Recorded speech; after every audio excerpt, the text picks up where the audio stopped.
నమస్కారం అమ్మా అందరికి. మీ అందరికీ తెలుసు, రాష్ట్రంలో కొత్త ప్రభుత్వం ముఖ్యమంత్రిగా నారా చంద్రబాబు నాయుడు గారు ప్రమాణ స్వీకారం చేశారు. మీ అందరి ఆశీస్సులతో మేమందరం శాసనసభ్యులుగా ఎన్నికయ్యాం. 3,000 రూపాయల పెన్షన్ 4,000 రూపాయలు చేస్తామని చెప్పడం జరిగింది. అలాగే వికలాంగులకు 6,000, ఇంకా ఎక్కువ ఉన్నాళ్ళకి 15,000 దాకా పెన్షన్.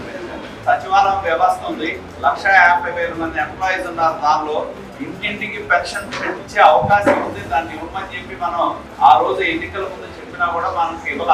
ఎందుకంటే బ్యాంకుల్లో వేస్తే మీరు బ్యాంకుల దగ్గరికి వెళ్ళి పడిగాపులు కాసిన తర్వాత తిట్టాలి. ఎవరిని? చంద్రబాబు నాయుడిని, తెలుగుదేశాన్ని తిట్టాలి. తిడితే ఓట్లు పడతాయని చెప్పి ఆయన ఆశించాడు. కానీ రివర్స్ లో వెళ్ళింది.